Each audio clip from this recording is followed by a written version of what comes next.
வணக்கம் மக்களை, சற்று முன் கிடைக்கப்பட்ட மிக முக்கிய தகவல் ஒன்று வெளியாக இருக்கிறதாம். ஒரு ராஜ்யசபா சீட் வாங்கிக்கோங்க. ஓபிஎஸ்க்கு நல்ல வந்த ஃபோன் கால்.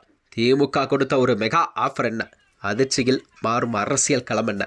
வாங்க வீடியோவை முழுமையாக காணலாம். அதாவது தமிழகத்தில் 2026ஆம் ஆண்டு நடைபெறவுள்ள இந்த சட்டமன்ற தேர்தலை முன்னிட்டு தான் அரசியல் களமே இப்பொழுது சூடுபிடிக்க தொடங்கிவிட்டதாம். அந்த வகையில்தான் ஆளும் திமுகவோ தனது கூட்டணியை வலுவாக வலுப்படுத்தும் நோக்கில் அதற்கான வேலைகளை செய்து கொண்டிருக்கிறது.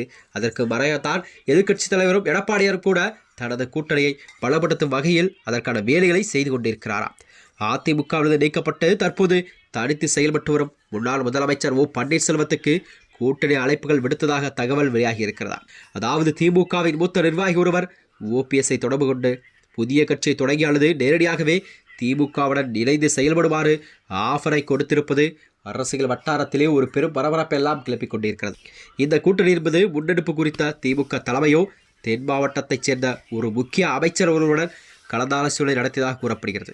அதாவது தென் மாவட்டங்களை பொறுத்தவரை ஓபிஎஸ்ஸின் முக்கியத்துவ வாக்கு என்பது மிக முக்கியமான வாக்காக பார்க்கப்படும் சூழல் தான் உருவாகி கொண்டிருக்கிறது. இதனைத் தொடர்ந்துதான் ஓபிஎஸ்ஐ எப்படியாவது தங்கள் பக்கம் கூட்டணி இழுத்துவிட வேண்டும் என்று அதற்கான வேலைகளை திமுக அரசு செய்துள்ளதாகவும் அரசியல் வட்டாரத்தில் பேசப்படுகிறது. அது மட்டுமின்றி இருப்பினும் 2021 தேர்தலில் போது டிடிவி தினகரனின் அமமுக ஏற்படுத்திய தாக்கத்தைப் போலவே ஓபிஎஸ்ஸால் கண்டிப்பாக ஒரு பெரிய அளவில் வாக்குகளை பிரித்து திமுகவிற்கு பெற்றுத்தர முடியுமா என்ற சந்தேகம் கட்சிக்குள் ஒரு தரப்பினுடைய நிலவிக் கொண்டிருக்கிறதா. ஆனாலும் பலமுறை போற்றி நிலவுவதால் எந்த ஒரு வாய்ப்புமே நழுவக்கூடாது என்பதில் திமுக உறுதியான நிலையில் இருப்பதாக அரசியல் வட்டாரத்தில் பேசப்படுகிறது. தற்பொழுது ஓ பன்னீர்செல்வம் அவர்கள் ஒரு தர்மசங்கமான சூழலில் இருப்பதாக கூறப்படுகிறதா. அதாவது ஓபிஎஸ்ஸின் ஆதரவாளர்கள் மற்றும் அவரது வலதுகரம் இடதுகரம் செயல்பட்ட அதாவது வைத்தியலிங்கம் மற்றும் மனோஜ் பாண்டியன் ஆகியோரெல்லாம் திமுக பக்கம் இணைந்தது அரசியல் வட்டாரத்திலே ஏற்படுத்தக்கூடிய ஒரு அதிர்ச்சி தகவலாகத்தான் பார்க்கப்படுகிறது. இந்த நிலையில் தான் ஓபிஎஸ்ஸின் எதிர்காலம் என்னவாக இருக்கும், அவரது அரசியல் நடவடிக்கை அடுத்த கட்ட நடவடிக்கை என்னவாக இருக்கும் என்பது ஒரு கேள்விக்குறியாக பார்க்கப்படுகிறது. அதிமுகவை விற்றவிலேயே அதன் கொள்கை எதிரான திமுகவுடன் இணைவதை அவர் இன்னும் முழுமையாக ஏற்கவில்லை. அவரது முதல் விருப்பம் மீண்டும் அதிமுகவிற்கு செல்வதாக இருக்கிறது. ஆனால் எடப்பாடி பழனிசாமியோ அவரை மீண்டும் கட்சியில் சேர்க்கக்கூடாது என்பதில் மிக தீவிரமாக இருப்பதாக அரசியல் வியூகமெல்லாம் வகுக்கப்பட்டிருக்கிறதா.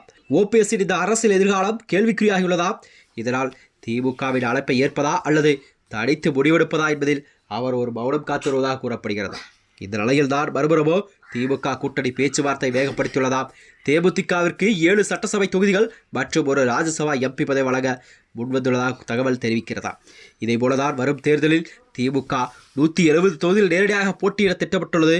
பலமுறை போட்டிகள் உருவாகி வரும் நிலையில் ஓபிஎஸ் எடுக்கும் முடிவு தென் மாவட்ட அரசியலிலே ஒரு முக்கிய திருப்புமுனையாக அமையும் என எதிர்பார்க்கப்படுகிறதா.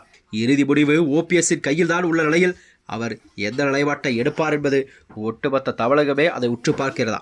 மேலும் இது போன்ற வீடியோக்களை தெரிந்து கொள்ள நமது சேனலை மறக்காமல் சப்ஸ்கிரைப் செய்து கொள்ளும். நன்றி, வணக்கம்.